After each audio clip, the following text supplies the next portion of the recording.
அருட்பெருஞ்சோதி அருட்பெருஞ்சோதி தனிப்பெரும் கருணை அருட்பெருஞ்சோதி.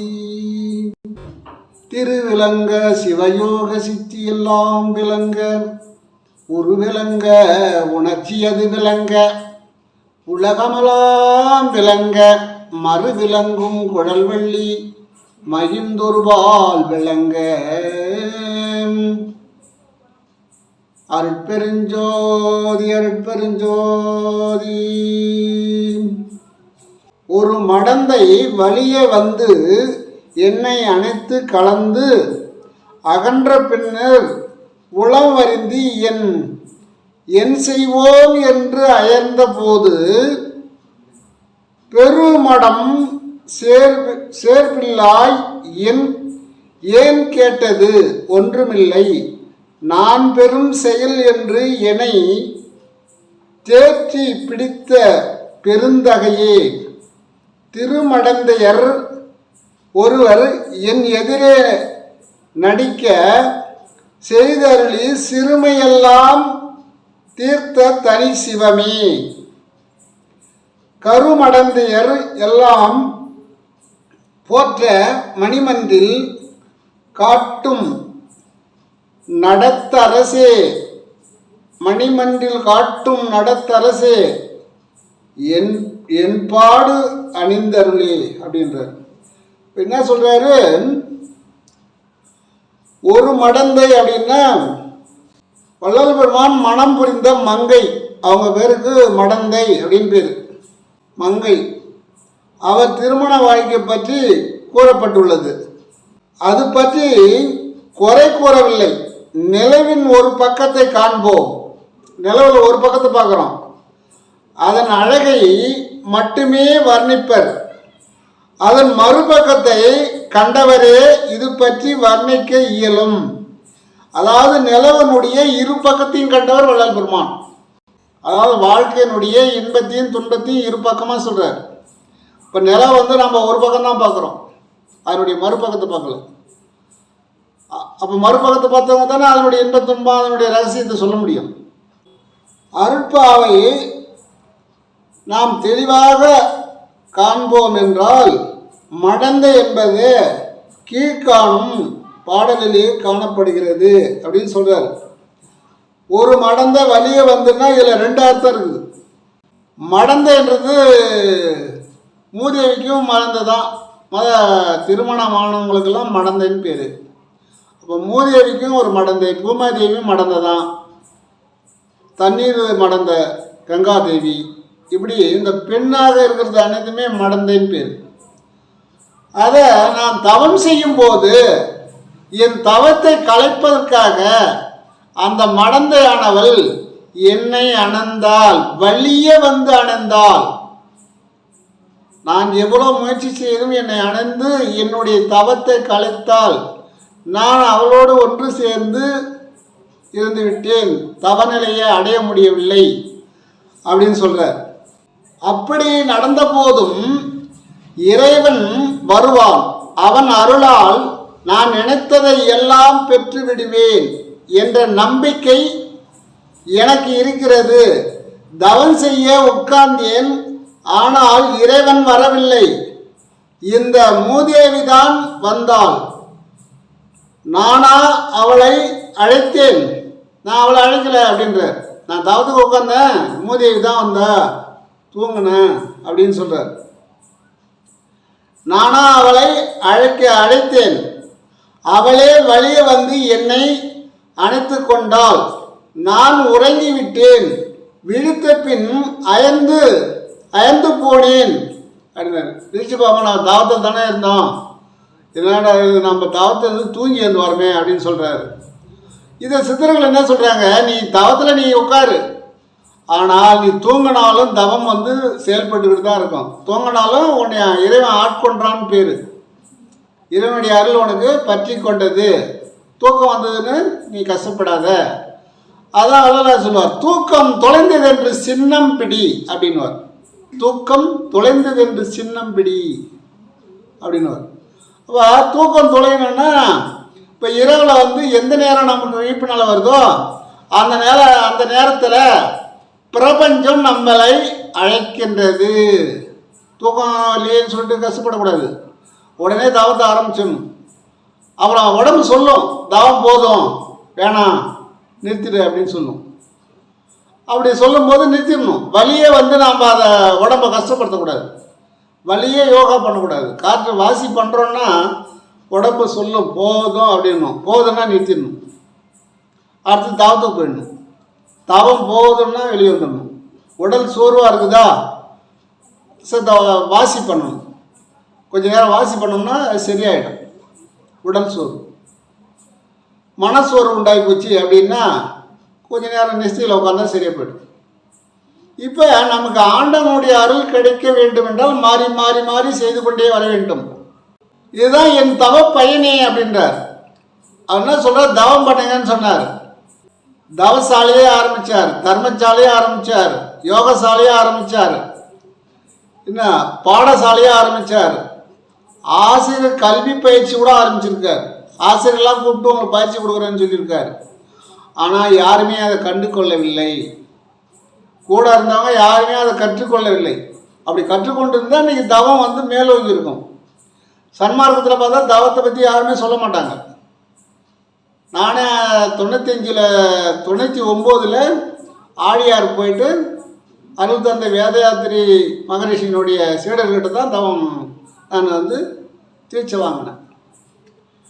அப்போ அவர் இருக்கிறார். அப்போ அவர் எங்கேயும் வெளியில் போயிட்டார். அவங்களுடைய சீடர்கள் கொடுத்தாங்க. அப்போ அவங்க தான் இன்றைக்கி நிறைய இடத்துல தீட்சை கொடுக்குறாங்க. அதே போல் ஞானத்தந்தை சிவானந்த பரமஹம்சருடைய சீடர்களும் கொடுக்குறாங்க. ஏன்னா நம்ம தான் கட்டுப்பாடு அதிகம், அங்கே கொஞ்சம் கம்மி. எப்படின்னு கேட்டால் எதுவும் கம்மி இல்லை. நீங்கள் எல்லா வேலையும் செய்யணும். வேலைக்கு போகிறவங்க எல்லா வேலைக்கும் போகணும்.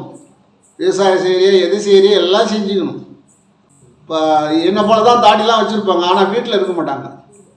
பார்த்தா தவம் முடிஞ்சுதா, 4 to 6 2 மணி நேரம் தவம் பண்ணோமா, புரோமதியில் அந்த சிந்தனையோடு அவங்க வேலை செஞ்சுட்டே இருப்பாங்க. எந்த வேலை, அது கவர்மெண்ட் வேலையாக இருந்தாலும் சரி, தொழிற்சாலையாக இருந்தாலும் சரி, எங்கே போனாலும் எத்தொழிலை செய்தாலும் யாது ஒன்றை நினைத்தாலும் முத்தர் மனம் மோனத்தேனாங்க. மோனம்னா சிற்சபை, இங்கே தான் முத்தர் மனத்தை வைக்கணும். அந்த எண்ணத்தை மட்டும் அங்கேயே வச்சுட்டு நீ உங்கள் பணியெல்லாம் செய்யுங்க. திருமணம் செய்து கொள்ளுங்கள். திருமணத்துக்கு முன்பாக தவம் செய்யுங்கள். திருமணத்துக்கு முன்பாக இந்த இளைய வயசிலே ஆண்கள் பெண்கள் இருவரும் தவம் செய்ய வேண்டும் என்று சொல்லக்கூடியவர் யாருன்னு கேட்டால் ஞானத்தந்தை, ஞானத்தை கொடுக்கக்கூடியவர் சிவானந்த பரமஹம்சர். அவர் வள்ளல் பெருமானுக்கு முன்னாடி தோன்றியவர்.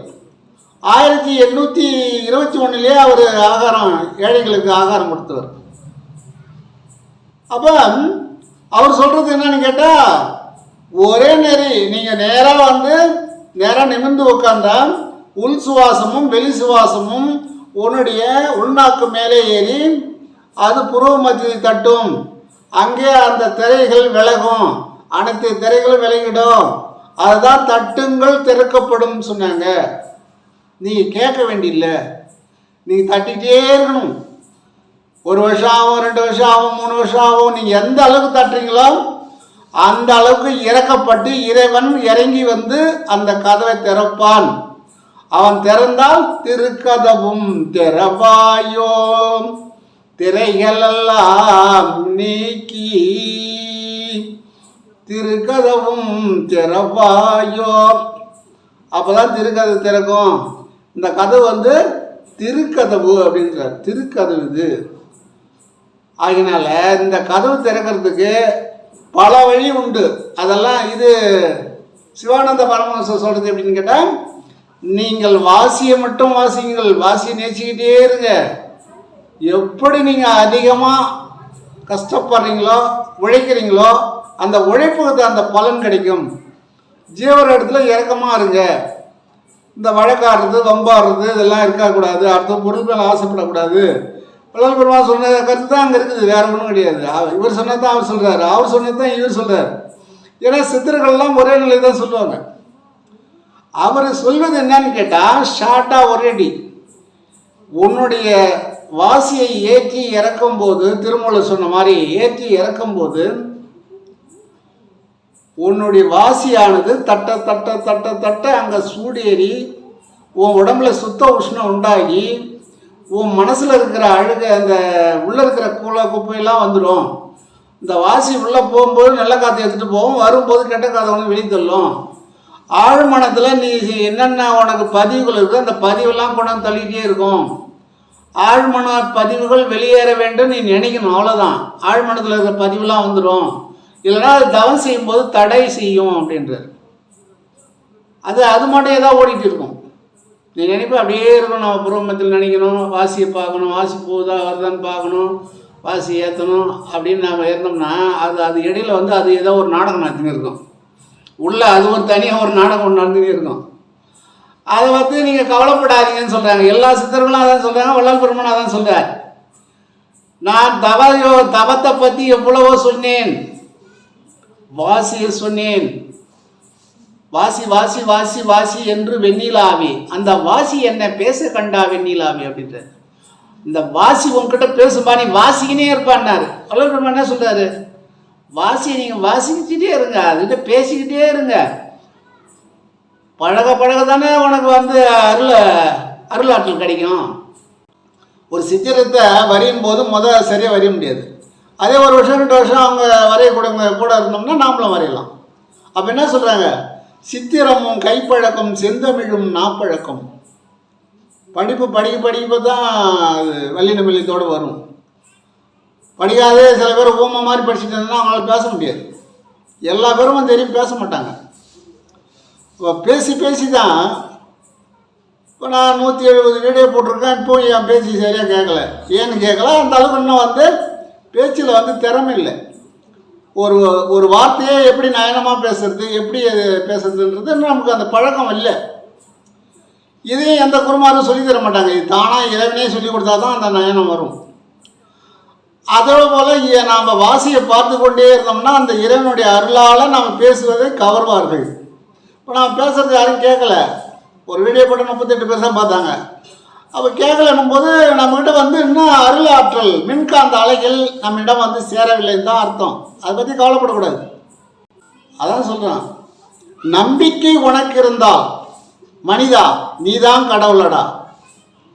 அப்போ நம்பிக்கை மட்டும் விடவே கூடாது.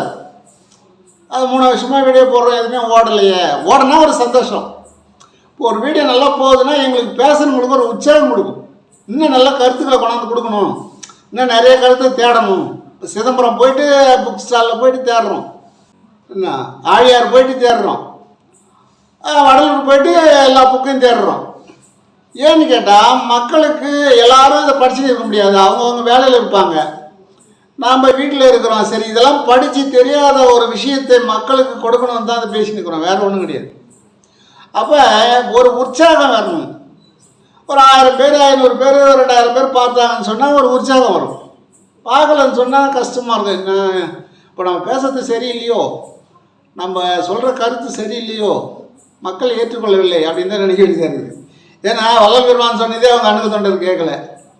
எல்லாம் நிச்சயில் இருங்கப்பா, காலையில் 4 மணிலாம் ஏந்து உட்காருங்கப்பா, மலை செலவுப்பா, இதை முடிச்சுட்டு வாங்கப்பா அப்படின்னு தவசாலை கட்டி வைக்கிறார். தவசாலையை கட்டிட்டார். எங்கள் ஞான சபைக்கும் மேற்கு புறத்தில் ஒரு பெரிய கல் கட்டடம், அதுபோல் கிழக்கு புறத்தில் ஒரு கல் கட்டடம், அதேபோல் மேற்புறத்தில் இன்னொரு கட்டடம், 2 கட்டடம் அவர் கட்டும்போது. அப்போ அந்த தவசாலை யோகசாலை எல்லாமே கட்டிட்டார், பாடசாலை எல்லாமே கட்டிட்டார். தவத்தை பாரி நிறைய சொல்கிறார். இருக்கும் ரத்னமூலியாருக்கு ஒரு தபால் எழுதுகிறார். அவருடைய நண்பர் சுந்தரம் பிள்ளைக்கு உடல் நலம் சரியில்லை. அப்போ தபாலில் கேட்குறாரு கடிதத்தில், சுந்தரம் பிள்ளையினுடைய உடல் நலம் எப்படி இருக்கிறது? எல்லா வல்ல இறைவன் அருளால் நீண்டாயில் தீர்க்காயில் அப்படி சொல்கிறார். நீண்டாயில் தீர்க்காயில் உடல்நலம் பெற்று நலமோடு இருப்பார். நான் விசாரித்ததாக சொல்ல வேண்டும். அவரை சிவதவம் செய்ய வேண்டும் அப்படின்னு சொல்கிறார். 32வது கடிதம்னு நினைக்கிறேன் நான். அதில் இருக்கு, சிவதவம் செய்ய சொல்லுங்கள். ரத்னமயிலாருக்கு எழுதுகிறார். அவரிடம் போய் இந்த கடிதத்தை படித்து காண்பீங்கள், தெரிந்து கொள்ளட்டும் அப்படின்னு சொல்கிறார். என்ன சொல்கிறாரு, சிவ தவம் செய்ய சொல்லுங்கள் உடல் நலம் பெறும் அப்படின்னு சொல்கிறார். ஆனால் அவர் தலையால் தண்ணி குடிச்சாரு, யாருமே கேட்கல, அவருக்கு மனசு விட்டு போச்சு. இப்போ நான் நிறையா வீடியோ போடுறேன், யாருமே பார்க்கல, அப்போ என்ன பண்ண முடியும், மனசு விட்டுருப்போம். அவன் சரிப்போ இது ஏன் பிராணனை வேஸ்ட் பண்ணுவானே, பிராணனை சேர்த்து வச்சாலும் ஒரு புண்ணியம் உண்டு. ஏன்னா இது சத்து விசாரம், பரோபகாரம். இதை நம்ம செய்யும்போது தவம் செய்யறதுக்கான சமம். பிறருக்கு ஒரு நல்ல செய்தியை கொடுக்கும்போது நம்ம தவம் செஞ்சால் என்ன பலனோ அந்த பலன் கிடைக்கும். அவன் நல்ல செய்தி கேட்கலன்னும் போது எந்த பலன் கிடைக்கும்? எதுவுமே கிடைக்காது. நம்ம எந்த பலனும் எதிர்பார்க்கல. வள்ளல் பெருமான் சொல்கிறார், சத்து விசாரம் பரோபகாரம் செய்யுங்கள், அதுவே தவத்தை விட சிறந்தது. ஆனால் தவத்தையும் பண்ணுங்க, ஆனால் ஜீவகாரணம் பண்ணுங்க அது சொல்கிறார். ஜீவகாரணத்தையும் விட வேணாம்னு சொல்கிறார். அப்போ எல்லாமே செஞ்சிட்டார் அவர். சத்திய தர்மசாலை, சத்திய யோகசாலை, சத்திய பாடசாலை, சத்திய தவசாலை எல்லாமே ஆரம்பிச்சிட்டார். எது ஆரம்பித்தாலும் சத்திய தர்மசாலையும் சத்திய ஞானசபையும் தான் நிலை நின்றுது, வேறு எதுவுமே நிற்கல. அப்போ அவருக்கு அந்த நிலையெல்லாம் நாம் என்ன செய்ய முடியும்? அவர் சொன்ன மாதிரி நாமளும் சொல்லிவிட வேண்டியதான், அவ்வளோதான். அதனால் அப்புறம் ஒரு இடத்துல ஒரு சித்தர் சொல்றார், உன்னுடைய மனம் சற்றும் தளரக்கூடாது, நம்பிக்கை விடக்கூடாது. நம்பிக்கை உனக்கு இருந்தால் நீயே கடவுள் தான். நல்லதை நீ செய்தால் உலகம் உன்னை போற்றும் அப்படின்னு சொல்கிறார். நல்லதை நீ செய், பலனை எதிர்பார்க்காதே அப்படின்ற. அதுபோல் வள்ளல் பெருமான் சிதம்பரத்தில் போயிட்டு தில்லையில் கீழண்ட வீதி சத்தத்தில் தங்கி அங்கே சில காலம் சிவனை வழிபடுறது. சிவன்னா உள்ளே போய் வழிபடுறதில்ல, இரவு நேரங்களில் எந்த நெற்றியில் உட்காந்து அப்படி எங்கே இருந்தாலும் வரும் சிவன். அதாவது இந்த பூமியில் எந்த மூலையில் போனாலும் நம்ம கூப்பிட்டா ஒரு செகண்டில் வந்துடுவார் சிவன். அவர் ஒரு நொடின்னு சொல்லுவாங்க, ஒரு நொடியில் சேருவார். அதனால் அவர் அங்கே உட்காந்து நெற்றியில் உட்காந்துருப்பார். அப்படி அங்கே தங்கி இருக்கும்போது ஆடூர்னு ஒரு ஊர், ஆடூர் அது சத்திரத்துக்கும் குறிஞ்சிப்பாடிக்கும் நடுவில் இருக்கும். ஆடூர் போனால் அடுத்தது குறிஞ்சிப்பாடி.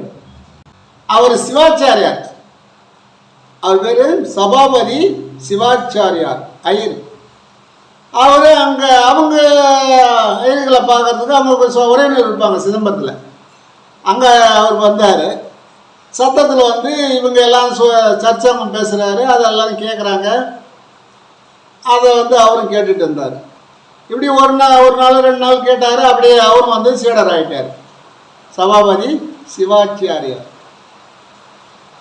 பூனலை கட்டிட்டார், பூனல் வேணான்ட்டார்.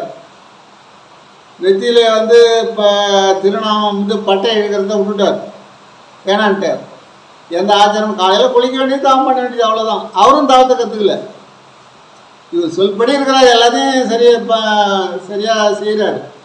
அப்பொழுது அவருடைய வயசு, ஐயருடைய வயசு எவ்வளோன்னா 19 வயசுலேயே அவர் அந்த ஞானம் போச்சு. வள்ளல் பெருமான் சொல்கிறத கேட்டு அருள் ஞானம் கிடச்சி போச்சு. கிடச்சிது, பயன்படுத்தலை. நமக்கு வேலைக்கு ஆர்டர் வந்தது, வீடு தேடி ஆர்டர் வருது கவர்மெண்ட்லேருந்து. அவங்க சொல்கிற டைம் இப்போ நம்ம அட்டன் பண்ணணும். அட்டன் பண்ணிட்டா கூட அப்புறம் நீ ஒரு நாள் 2 நாள் லீவ் வாங்கலாம் வேலைக்கு போன பிறகு. நீ வேலைக்கு போகாமல் வந்த ஆர்டரவே நீ அதை சரியாக பயன்படுத்தாமல் விட்டுட்டா வேலை எப்படி கிடைக்கும்? இவ்வளோ பாடுபட்டு கஷ்டப்பட்டு பரீட்சை எழுதி வேலை வரும்போது நம்ம அதை போய் கரெக்டாக அட்டன் பண்ணணும். நிறைய பேர் இந்த மாதிரி வந்த வேலையை விட்டுட்டவங்களாம் நிறைய பேர் இருக்காங்க. வேலை கிடைக்கலையேன்னு கோடி பேர் அழுதுட்டு இருக்காங்க.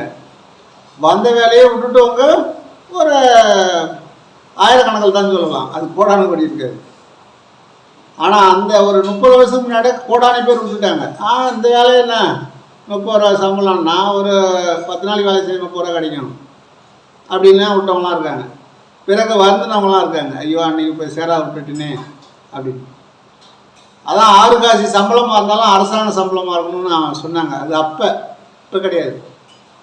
அப்போ எப்படின்னு கேட்டால், நீ ஒரு 100 ரூபா சம்பளம் வாங்கிட்டு ரிட்டையர்மெண்ட் ஆனீங்கன்னா ஒரு 50 ரூபா உனக்கு மாதம் வரும். அதை வச்சு நீ ஜீவனம் பண்ணிக்கலாம். பிள்ளை கவனிக்காட்டாலும் முட்டார் உறவினர் யாரும் கவனிக்காட்டாலும் அந்த காசை வச்சு அவங்க ஜீவனம் பண்ணிக்குவாங்க. ஏன்னா அவங்க உழைச்ச உழைப்பு 30 வருஷம் வேலை செஞ்சாங்க, அது மாதம் ஒரு 50 ரூபா வருதுன்னா அவங்க வந்து அந்த உழைப்பு அவங்க சாப்பிட்டுக்குவாங்க, யாரையும் கை பார்க்க மாட்டாங்க. என்று நான் பிறரை கேளாத இயல்பு, அவங்க யாரும் கேட்க மாட்டாங்க. 1 ரூபா கொடுக்கும், வர காசு வச்சு அவங்க சாப்பிட்டுக்குவாங்க. அது இப்போ இல்லை. இப்போ கொடுக்குறத வாங்கி வச்சு சாப்பிட்டா தான், இல்லைன்னா பசங்க பிடிங்க படி போச்சுன்னா சரியாக போச்சு. அவர் ரொம்ப கஷ்டப்படணும். இப்போ பெருமானம் இருக்கிற இடத்துக்கு வந்து தங்கிடுறாங்க நிறைய பேர். என்ன செய்ய முடியும்? அப்போ அங்கே தங்கி இருந்து ஏதோ ஜீவனம் பண்ணின்னு இருக்காங்க. அப்போ அதான் அந்த 19 வயசில் வந்து சிவாபதி இந்த சிவாச்சாரியார் ஐயரன் சபாபதி அவர்களே அன்னைக்கு சின்ன வயசு, அவர்களே அந்த தவம் யோகம் இதெல்லாம் செய்யவில்லை. அவர் சொல்லி தான் பார்த்தார், நிறைய சொல்லியிருக்கிறாரு.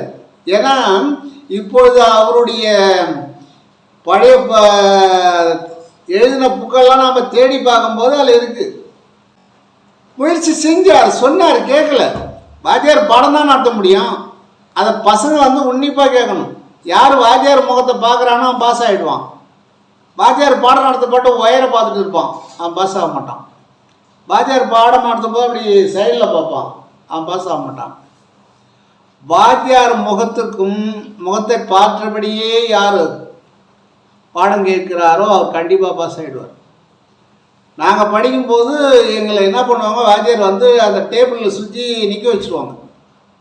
உட்கார்ந்து இல்லை, எழுதுவது தான் உட்காந்துருப்போம். சுற்றி நிற்க வச்சுட்டு வாத்தியார் நடுவில் நின்றுக்குவார். ஓரமாக அப்படி அவர் ஒரு பக்கத்தில் நின்றுக்குவார், எல்லாருக்கும் படுற மாதிரி நின்றுக்குவார், எல்லாரும் பார்க்குற மாதிரி பாடம் நடத்துவார். கோன் பாண்டியர், மங்கையர்கரசி, அதெல்லாம் அந்த வரலாறுலாம் கதையாக சொல்லுவார். அப்படியே பயந்துடும் எங்களுக்கு. அவர் வரலாறை வந்து கதையாகவே சொல்லுவார். அதுபோல் எந்த பாடமாக இருந்தாலும் அவர் வந்து சுற்றி நிற்க வச்சு பசங்களை பார்த்து சிரித்து அதுகளுக்கு ஏதாவது அந்த காலத்தில் நாங்கள் படிக்கும்போது உப்பு கடலை இதெல்லாம் ஏதாவது கொடுப்பாரு, மிட்டாய் கூட கொடுப்பாரு.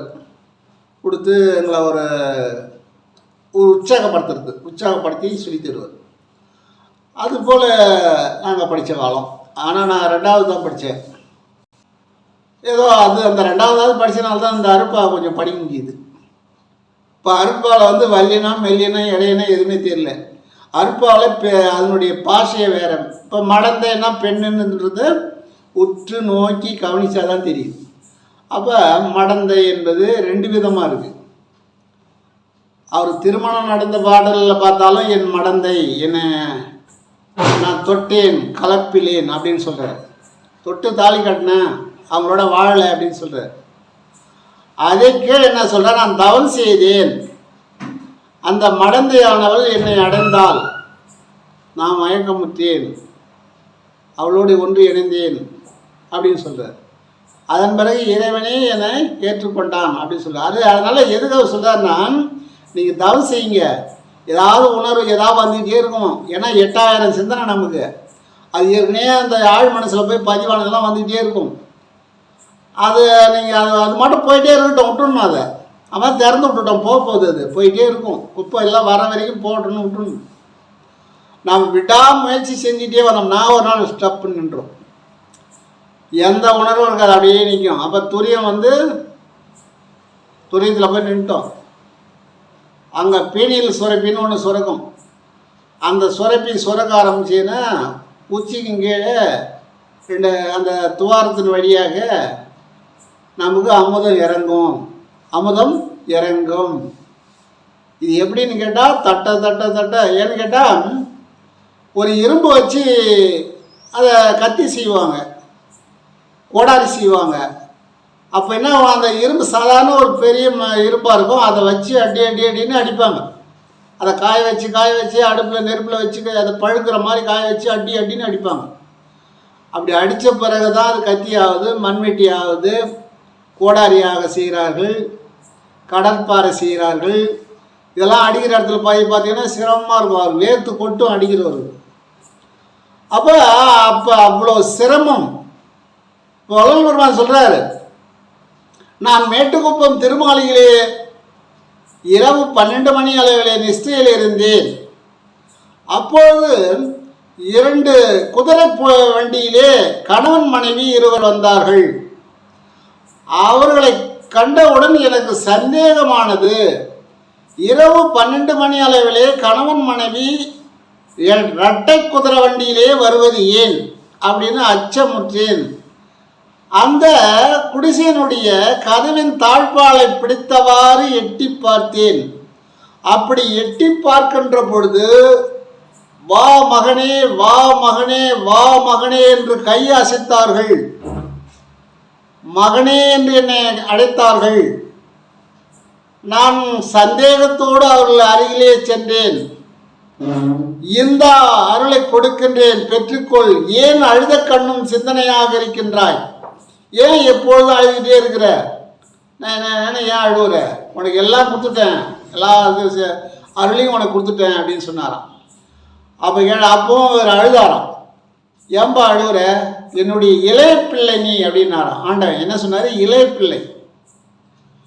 முதல் பிள்ளை விநாயக பெருமான், 2வது பிள்ளை முருகப்பெருமான், 3வது பிள்ளை வள்ளல் பெருமான்.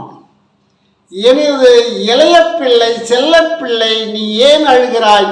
உனக்கு வேண்டியதை நான் தந்துவிட்டேன், பெற்றுக்கொள் அப்படின்னு சொன்னாராம்.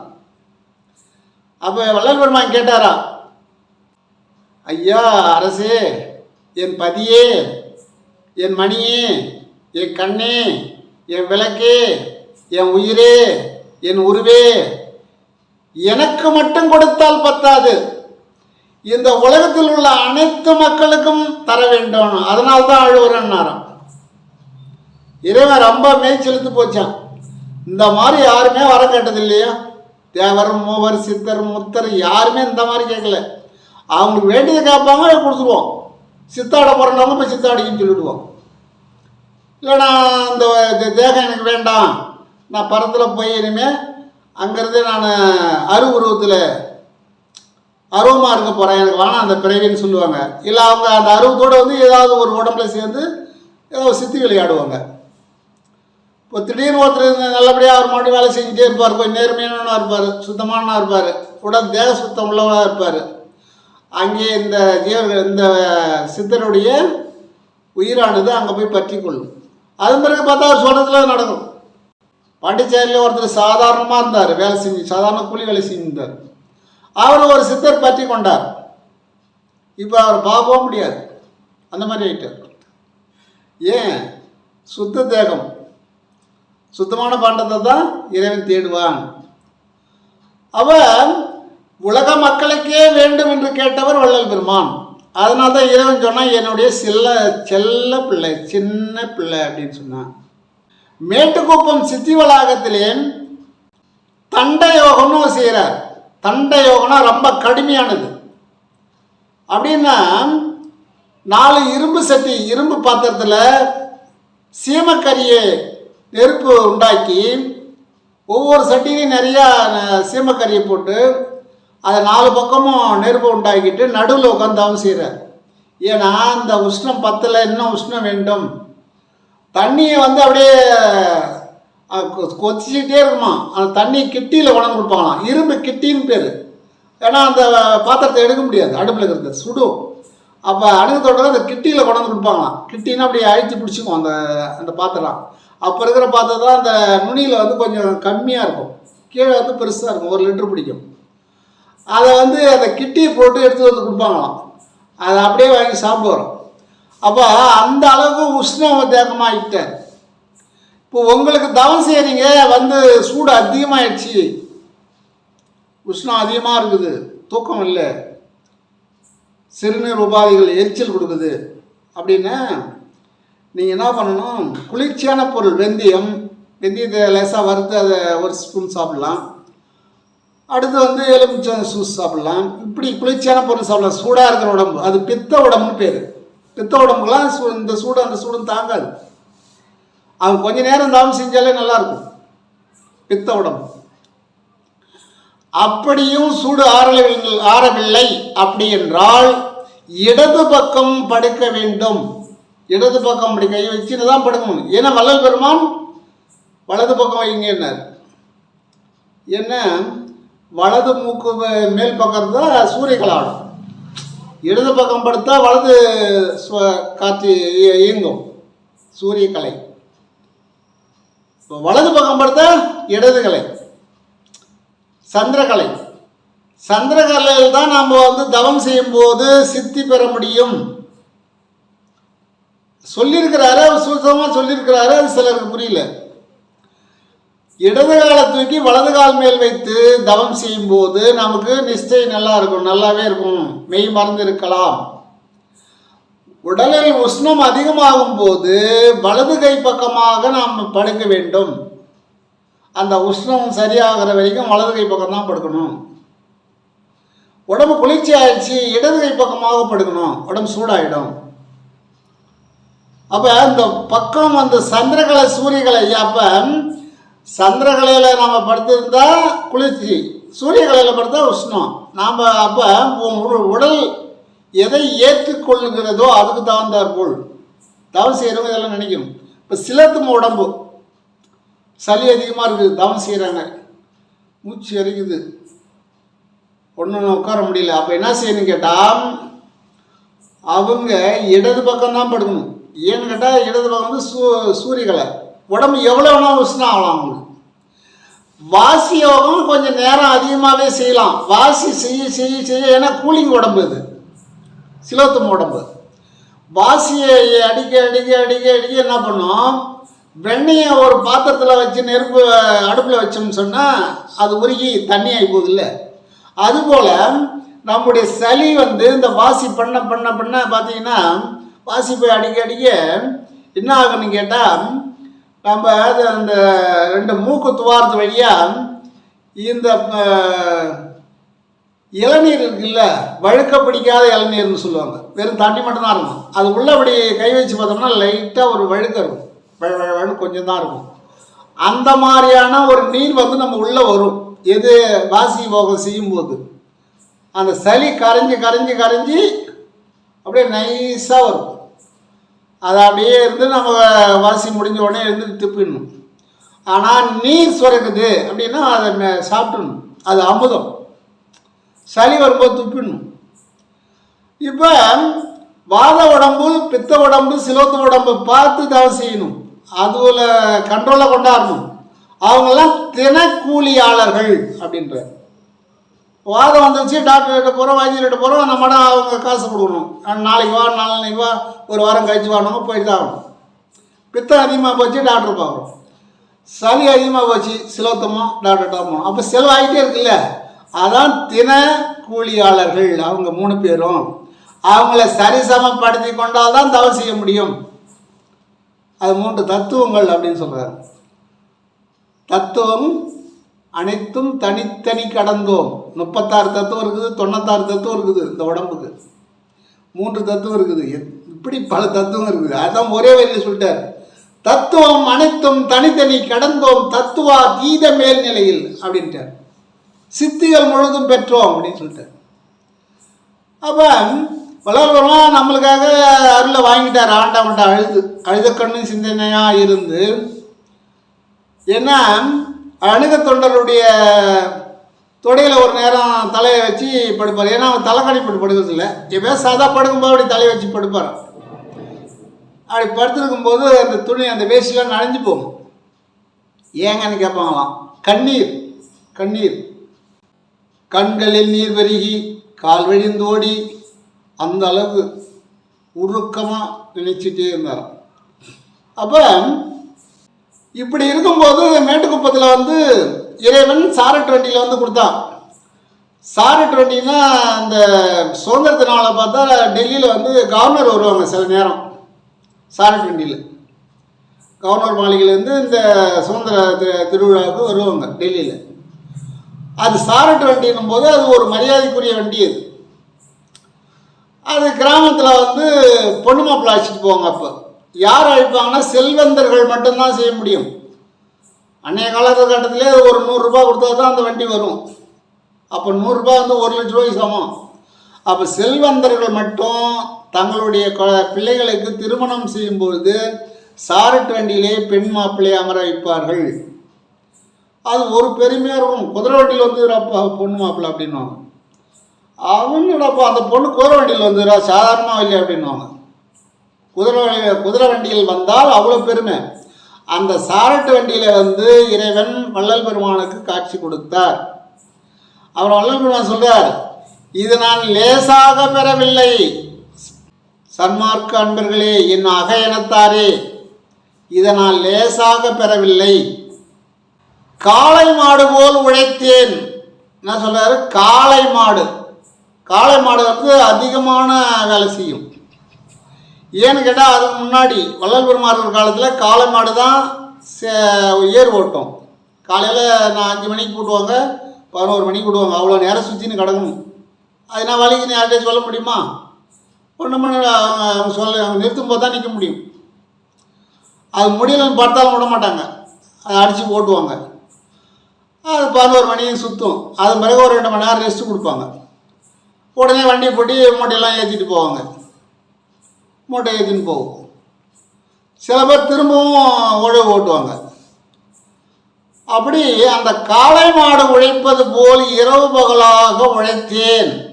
என்னுடைய உழைப்பை கண்டு இறைவனே மனம் இறங்கி என் மீது அன்பு வைத்து மக்களுக்கு சேவை செய்யக்கூடியவரை நாம் காப்பாற்ற வேண்டும் என்று இறங்கி வந்து எனக்கு அருள் கொடுத்தார் அப்படின்னு சொல்லுது. அப்போ அவர் தவம் எவ்வளோ பண்ணியிருக்காரு? தண்டை யோகம் பண்ணியிருக்காரு. தண்டை யோகம் பண்ணும்போது இந்த சபாபதி சிவாச்சாரியர் என்ன பண்ணார்? உள்ளே போனார். அவர் உட்காந்துக்கிறது தெரியல, இவர் கால் பட்டுடுது. கால் பட்ட உடனே அவர் பேர்லேயும் நெருப்பு வந்து போச்சு. வள்ளல் பெருமான் மேலே துணியில் வந்து போச்சு. இவர் பேர்லேயும் வந்து போச்சு. இவர் காலில் இவர் அஜுன்னார். அவர் நிச்சயம் விட்டு கலந்து நீங்கிட்டார். ஏன்பா சொன்னேன், என்ன கேட்கலையே நீ? அதான் சொன்னல, வெளியே கொஞ்சம் எட்ட இருங்கன்னு சொன்னல அப்படின்னாரு. அப்புறம் இவர் பேரில் பார்த்தா எந்த வடுவும் கிடையாது, கொப்பளம் எதுவுமே கிடையாது, துணியும் எரியல. ஏன்னா நீர் நிலம் நெருப்பு அனைத்து இவருக்கு அடக்கம். ஏன்னு கேட்டால் சிதம்பரத்தில் ஆரூர தரிசனத்துக்கு அணுகு தொண்டர்கள் வாங்க போவோம், சாயந்தரம் போகணும், இந்த வருஷம் போகணும்னு கூப்பிட்றாங்க. அப்படி கூப்பிடும்போது போங்கானும் சொல்கிறார். போங்கலாம் இருங்க, போவோம் இருங்கன்னார். சுத்தமாக பொழுது போயிடுச்சு. அப்போ தர்மசாலையில் எல்லாம் சொல்கிறாங்க, இந்த வருஷம் நம்ம போகிற மாதிரி இல்லை, தரிசனம் பார்க்க முடியாது, என்ன தெரியல, பெருமான் வந்து நம்மளை கூட்டின்னு போகல அப்படின்னு சொல்லிட்டு அவங்க மன கஷ்டத்தில் இருக்காங்க. அதாவது அடுத்தவங்க மனசில் என்ன இருக்குதுன்றதை குறிப்பை அறிய முடியும் இந்த யோக நிலையில் இருந்தால்.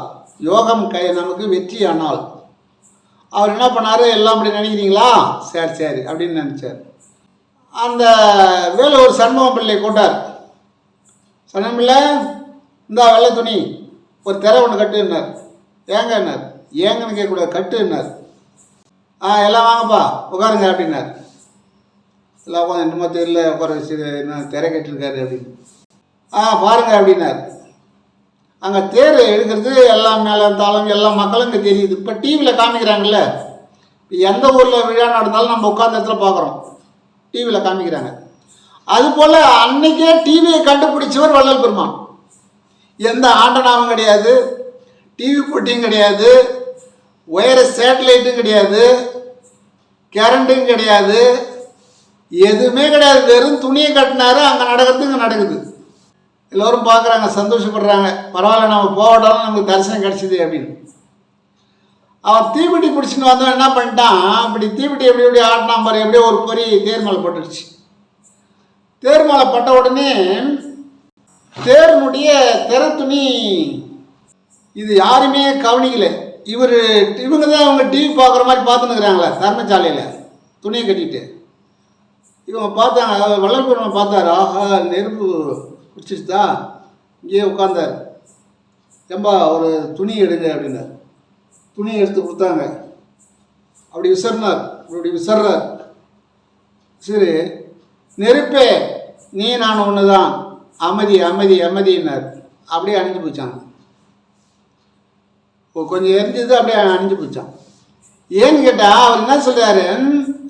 உலகினில் உயிர்களுக்கு உறும் இடையூறெல்லாம் விலக நீ அடைந்து விளக்குக மகிழ்க அப்படின்னு சொல்ற. அதுக்காக நீ ஒவ்வொரு இடத்துக்கும் ஓட வேண்டியில்லை. இப்போ சிங்கப்பூரில் ஒருத்தர் உடம்பு சரியில்லை, இங்கேருந்து சரி பண்ணலாம். அமெரிக்காவில் ஒருத்தருக்கு உடம்பு சரியில்லைனா இங்கேருந்து சரி பண்ணலாம். ஜப்பானில் ஒருத்தருக்கு உடம்பு சரியில்லைனா இங்கேருந்து சரி பண்ணலாம். இந்த நம்ம தமிழ்நாட்டில் எந்த மூலையில் யாருக்கு உடம்பு சரியில்லை என்றாலும் சரி பண்ணலாம். ஏன்னா அவர் தர்மசாலையில் இருந்துக்கிட்டே கடலூரில் அப்பாசாமி செட்டியாருடைய பையனுக்கு உடல் நலம் சரியில்லை, ரொம்ப அன்கண்டிஷனில் இருக்குது. அப்போ அங்கேருந்து அவர் நினைக்கிறார், நான் போய் சொல்லிட்டு வந்தோம் பெருமான் வரலையே அப்படின்னு. அவர் சொல்லிட்டு வந்தோம், அவர் வரவில்லையேன்னு அவர் நினைக்கிறது இவருக்கு தெரிஞ்சுது. அவர் போனார். இவர் இங்கே தர்மசாலைன்னு உடனே அங்கே போயிட்டார். ஆனால் இங்கே இருக்கிற மாதிரியே இருக்குது உருவம். இவர் உள்ள அங்கே இருக்கிற மாதிரியே உருவம் இருக்குது. ஆனால் அருவமான உருவம் அங்கே போயிடுச்சு. அவன் போய் அப்பா சாமி என்ன அவன் பையனை உடம்பு சரியில்லையா, இந்த திருநீர் கொடுக்குற போடு, சரியாயிடும், காலையில் சுகமாக இருப்பான், இப்போ நல்லா தூங்குவான் அப்படின்னு சொன்னார். சரி சாமி, இந்த நேரத்தில் எப்படி சாமி வந்தீங்க? அதான் வந்துட்டேன், நீ நினச்சில்ல சாமிகிட்ட சொன்னோன்னா வரலன்னு, அதான் வந்துட்டேன். நான் இல்லை சாமி, இனிமேல் சாமின்னு சொல்லாதே, என்ன நீ சாமி தான் நானும் சாமி தான், முயற்சி பண்ணால் நீ சாமி தான், முயற்சியில் இருங்க அப்படின்னு. அந்த அப்பாசாமி செட்டியார் தான் வந்து இந்த தர்மசாலையை ரொம்ப நாள் நடத்திருக்கார். அங்கே ஆறுமுக செட்டியார் புதுவை, அவங்க 2 பேரும் தான் மாற்றி மாற்றி தர்மசாலையை பார்த்துட்டு இருந்தாங்க. தர்மசாலையை பொறுப்பாக நடத்துனவங்க அவங்க தான். அப்புறம் அவங்க பையன் உடம்பு நல்லா ஆயிடுச்சு. காலையில் அவங்க பொட்டி வண்டியில் வராங்க. அங்கேருந்து பொட்டி வண்டியில் வரும்போது கிட்ட வந்துட்டாங்க. இவர் போய் சொல்கிறாரு, நான் வந்தேன், உடல் நலம் சரியாச்சு அப்படிலாம் எதுவும் சொல்லாதீங்க, நான் இரவு இங்கே தான் இருந்தேன், இவங்க நம்ப மாட்டாங்க, நீங்கள் வந்தீங்களா சுகமாச்சா போங்க, அப்படியே போங்க மனசோட அப்படின்னு சொல்லி சொன்னாராம். அப்படின்னு அவங்க வந்தவங்க சொல்லிட்டாங்க. அது நைட்டு சாமி வந்தார், விபூதி கொடுத்தாரு, சாப்பிட்டோம், சரியாயிடுச்சுனார். அப்புறம் என்ன பண்ண முடியும்? அவன் இல்லையா, அவருக்கு தானே இருந்தார் அப்படின்னு இவங்க அடித்து பேசுகிறாங்க. அதாவது அவர்கிட்ட இருந்தாங்க, அவருடைய அருமை பெருமைகளை தெரிந்து கொள்ளவில்லை. இப்போ கல்பட்டையாக இருந்தார், அப்புறம் கூட அது தெரிஞ்சுன்னு இருக்கலாம். அவர் தான் வந்து முக்கியமானவர். காரணப்பட்டு கந்தசாமி ரொம்ப முக்கியமானவர், தொழுதூர் வேலாயுதம் தான் முக்கியமானவர். இவங்கெல்லாம் கூடவே இருந்தவங்க. ஆனால் அவர் நிச்சயில் உட்காருமா நாமும் உட்காரணும். புலி வந்து 1 அடி வச்சா புலிக்குட்டி 4 அடி வைக்கணும், அதுதான் புலிக்குட்டி. புலியோடு இருந்து நம்ம புலி மாதிரி இல்லையே. ஒரு உதாரணத்துக்கு சொல்கிறேன். ஆகினால அந்த புலிக்குட்டி வந்து புலி வந்து புலிக்குட்டிக்கு கற்றுக் கொடுக்கும் எப்படி வேட்டையாடுவது அப்படின்னு. அதுபோல் வள்ளலார் கற்றுக் கொடுக்குறார். ஆதாரங்களை எப்படி ஏற்றுறது, என்ன எப்படி வாசி யோகம் பண்ணுறது எல்லாம் சொல்கிறார். கொண்டலை பால் வேண்டுகிறேன் வெண்ணிலாவே அப்படின்றார். அப்போ என்ன சொல்கிறாரு, நீ இந்த வாசி ஏற்றும் போதும் கொண்டலை பால் வரும். அதனால் வள்ளல் பெருமான் தவத்தை சொன்னார், அதை யாரும் நாம் ஏற்றுக்கொள்ளவில்லை. அதனால்தான் நம்ம சன்மார்க்கத்தில் வந்து தவம்னா சில பேர் அதெல்லாம் ஒன்றும் கிடையாதுன்னு சொல்கிறாங்க. ஏன்டே சொல்கிறாங்க, தவம்லாம் ஒன்றும் கிடையாதுங்க, அதெல்லாம் சும்மாங்க, அதெல்லாம் மோடங்க, அதெல்லாம் பைத்தியம் முடிச்சுருங்க அப்படிலாம் சொல்கிறாங்க. எனக்கு கஷ்டமாக தான் இருக்கும். ஏன்னா நான் வந்து கிட்டத்தட்ட ஒரு 15 வருஷமாக பண்ணியிருக்கிறேன். ஏன்னா அதுவுமே அப்படி தான் இருந்துட்டேன் நானும், அவங்க கூட கூட்டிக்கிட்டு ஆகாரம் கொடுத்தாலே போதும் அப்படின்னு சொல்லிட்டாங்க. அப்போ இப்போ 1999 இதே எப்படி தான் சொன்னாங்க, நீங்களாம் தவம் செய்வீங்களா, நீங்கள் வந்து ஜீவகாரணம் பண்ணுறீங்க, அதுவே போதும், அதே மோட்சி விட்டு திறவுகோள் அப்படின்னு சொன்னாங்க. வள்ளல் பெருமானும் அதை ஏற்றுக்கொள்கிறார். அதுதான் உண்மை. முதல் படி ஜீவகாரணம் தான் சொல்கிறார். முதல் படி என்ன சொல்கிறாரு, ஜீவகாரணம் செய்தால் தான் நீங்கள் வந்து தவம் செய்தால் உங்களுக்கு அருள் கிடைக்கும் அப்படின்னு சொல்கிறார். ஜீவகாரணம் தான் முதல் உரிமை, அதுக்கு அது முதல் முக்கியத்துவம் கொடுத்து ஜீவகாரணம் தான். ஆனால் அதுக்கு பிறகு வள்ளல் பெருமானுக்கு பிறகு வந்தவங்க அவர் சொன்னது மறைஞ்சு போச்சு, அதை யாரும் படித்து சொல்லலை.